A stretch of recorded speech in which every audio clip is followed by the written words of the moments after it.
Hallo zu einer neuen Reptil-TV-Folge Technik. Thema heute, ihr seht es hier, sind die Heat Panels. Folge 90 haben wir ja mal Terrarienheizung ausprobiert und haben festgestellt, boah, die Heat Panels, die sind richtig gut, richtig super. Man kann mit deutlich weniger Watt, wie jetzt mit so einem Keramikstrahler, eine bessere Wärme erzielen. Also die Energieausbeute von so einem Heatpanel ist ungleich besser.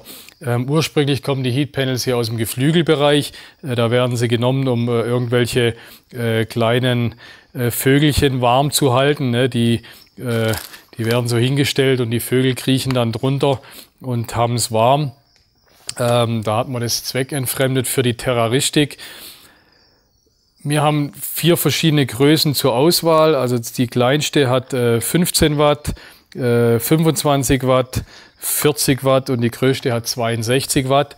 Wir haben bewusst von der Wattstärke relativ schwachere Heatpanels im Programm.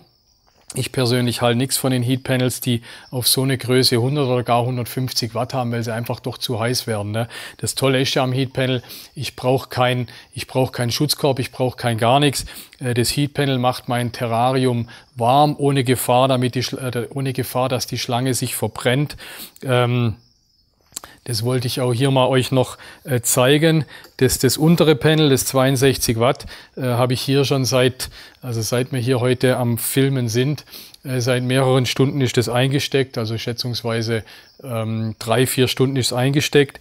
Wenn ich jetzt mal die Oberflächentemperatur messe, dann bin ich hier bei 40 Grad, habe ich hier Oberflächentemperatur vom Heatpanel. Kann ich mal verschiedene Punkte noch messen, aber da wird sich nichts ändern. Ganz in der Mitte 42 Grad, ja, bis hoch. Also das Extremste, was ich messe, sind 45 Grad.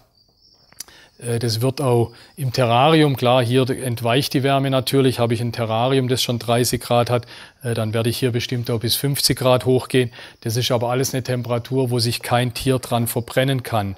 Der nächste, noch bessere Effekt, wenn ich jetzt mal unten drunter messe, also die silberne Seite am Panel ist ja die, wo ins Terrarium reingeht. Die schwarze Seite ist die, wo ich oben an die Decke klebe oder festschraube oder wie auch immer. Wenn ich jetzt mal hier unten die schwarze Seite messen tue, die Temperatur haben wir 24,4 Grad. Ich kann auch verschiedene Punkte mal messen. Also mittendrin im Panel 26 Grad, das wird nicht einmal richtig handwarm. Das heißt, wenn ich das irgendwo oben dagegen schraube, dann habe ich oben nicht die Gefahr, dass mir der Deckel vom Terrarium brennt oder dass es oben einen Hitzestau gibt oder wenn ich das, je nachdem wie ich das Panel hinmache, wenn da ein Ritz entsteht und die Schlange sich oben auf das Panel drauflegt, auch dann ist es nicht so heiß, dass sie sich verbrennen kann. Also meiner Meinung nach wirklich eine perfekte Heizquelle. Das Ganze am optimalsten hier über irgendein so Thermostat geregelt. Hier haben wir den Control Pro, das ist so ein dimmender Thermostat, das ist schon so die neueste Technik. Gibt auch noch ein wenig einfachere, die kosten 10 Euro weniger. Egal, regelt das Heatpanel am allerbesten über Thermostat, könnt ihr Tag-Nacht-Temperatur eingeben, dann habt ihr es ganz perfekt. Oder aber je nach Tiere lasst sie bei Python zum Beispiel, die tropisch permanent warm wollen, könnt ihr auch Tag und Nacht anlassen und die zusätzliche Wärme, die ihr noch vielleicht für die Taghitze braucht, noch über einen Spottstrahler zum Beispiel reinmachen, ne? Und das, wie gesagt, das Panel dann rund um die Uhr laufen lassen. Jetzt zeigen wir euch noch, wie wir es im Terrarium anbringen. Jetzt haben wir hier ein bisschen was vorbereitet. Zum einen habe ich mein Alex hier wieder als Hilfe dabei, unser Versandlager-Richtleiter. Er hilft mir mit dem Reinschrauben. Alex ist immer technisch eine Rakete. Alles, was ich nicht kann, kann der Alex. Hier haben wir das Panel. Ich habe es mal noch eingesteckt gelassen, weil ich nachher mal probieren will, wie warm das in dem Terrarium macht. Deswegen, damit wir nicht so viel Zeit verlieren, haben wir es noch angesteckt gelassen, damit wir die Wärme nutzen. Noch kurz nochmal das Prinzip von den Panels. Hier sind ja diese Befestigungen sozusagen, ne? Oder diese Klemmen. Da sind so Füße dabei, die kann ich hier festklemmen. Je nach Tiefe kann ich oder je nachdem, wie hoch ich es oben festmachen will, kann ich weiter rein und dann klemmt es hier so fest. Ne?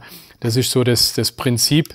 Je nachdem, beim Holzterrarium ist das natürlich praktisch, da schraube ich einfach die Füße ans Holz, die 4 Stück und tue das Panel hier mit den Dingern festklipsen.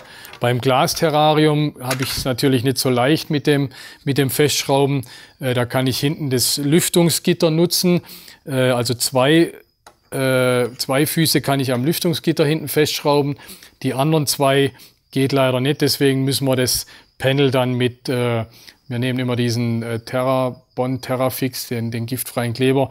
Da können wir es oben an die Decke, an den Deckel festkleben. So werden wir das jetzt hier auch machen mit dem Alex. Dann übergebe ich das Ganze mal an dich. Achso, hier sind die Schrauben sind natürlich immer noch dabei. Also wie gesagt, 4 Füße, 4 Schrauben sind bei dem Set standardmäßig dabei. Könnt ihr euch selber entscheiden, wie ihr es festmacht. Entweder im Prinzip, wie gesagt, einfach nur dagegen kleben. Das ist wegen die einfachste Art sozusagen. Der einzige Nachteil ist, ihr klebt es einmal dagegen, dann klebt es fast immer dran. Macht das mit den Schrauben fest, könnt ihr es hin und weg machen bei Bedarf. Also hat beides Vor- und Nachteile. Noch ein kleiner Insider-Trick, wenn ihr es, ja, klebt du ruhig, Alex, wenn ihr es fest geklebt habt mit Silikon oder mit irgendeinem Kleber und ihr müsst es da drin wieder festmachen, man kommt ja fast nicht hin mit dem Messer, Zahnseide ist da perfekt geeignet. Ne? Ihr nehmt ein langes Stück Zahnseide, fädelt es hinten ein und könnt dann diesen Kleber mit der Zahnseide sozusagen wie so raussägen, ne? Wenn es irgendwann mal wieder weggehen muss. Wie machen wir es jetzt, Alex? Also tun wir es komplett kleben? Ne, hinten machen wir Schrauben, vorne kleben wir es, oder? Mhm. Ja, also da machen wir jetzt 6 so Punkte hin, oder? Wie viel machst du? Ja, so 6 Stück. Okay, ja, genau. Und also wir tun hinten die 2 Füße schrauben wir fest am Lüftungsgitter. Vorne machen wir 5 so Klebepunkte hin und dann haben wir so eine Klemme, da können wir es nachher festklemmen. Soll ich dir tragen helfen, oder?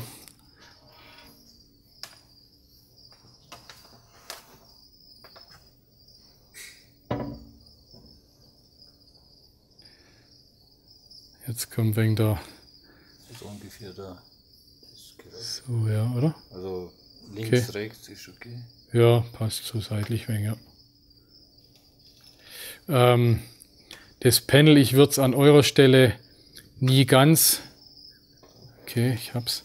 Ich würde es nie ganz in die Mitte kleben. So habt ihr immer ein Temperaturgefälle im Terrarium. Wenn ihr es wegen seitlich versetzt, dann habt ihr eine wärmere und eine kühlere Stelle. Ich glaube, du kannst schon gleich wegen nach hinten schieben, Alex. Ja, genau. Ja, gut.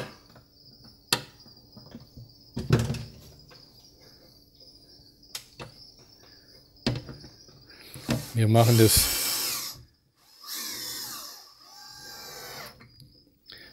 das Ganze jetzt ja mit warmem Panel.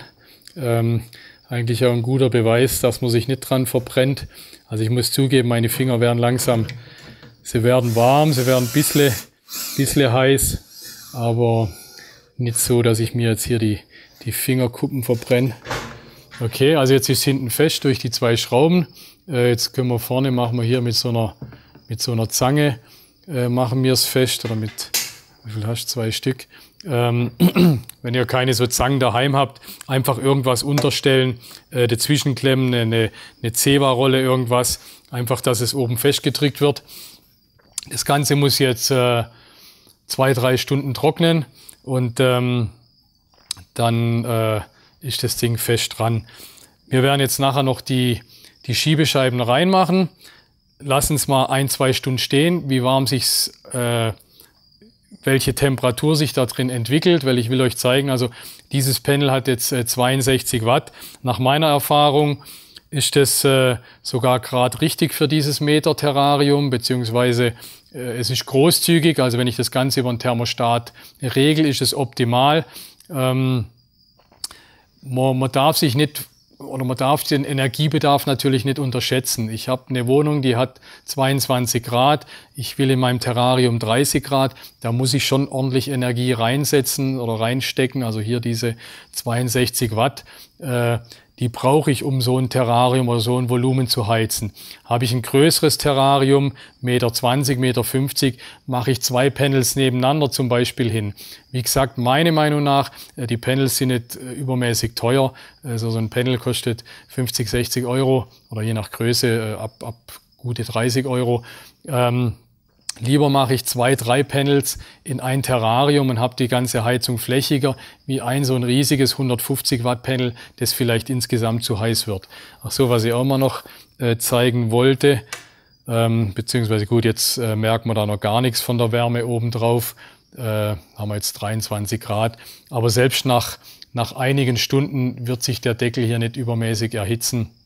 Und wir haben eine perfekte Heizung, ohne dass hier nach oben hin wahnsinnig viel Wärme entsteht oder gar wahnsinnig heiß wird.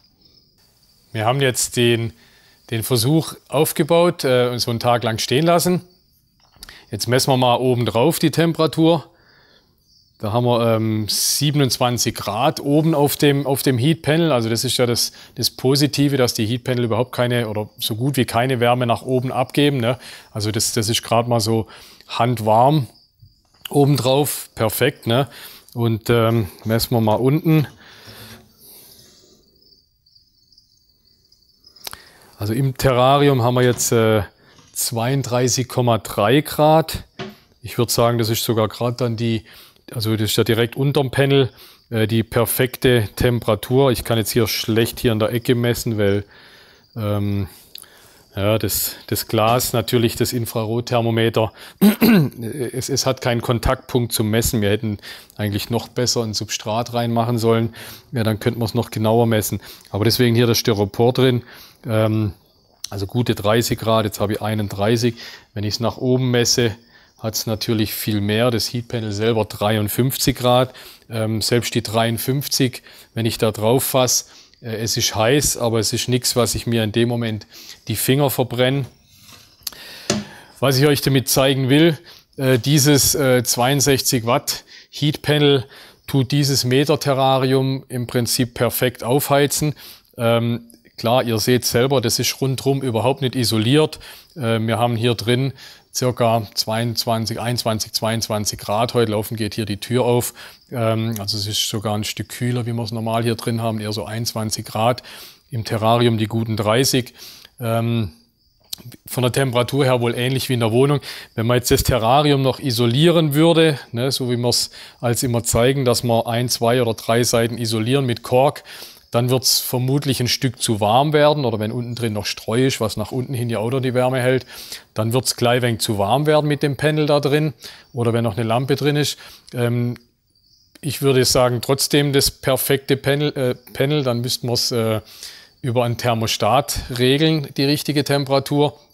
Oder aber, wenn man es Tag und Nacht laufen lassen würde, und wie gesagt, berücksichtigt Isolierung plus Lampe vielleicht noch drin, dann wäre vielleicht das 40 Watt Heatpanel genau richtig für die Größe vom Terrarium. Ja.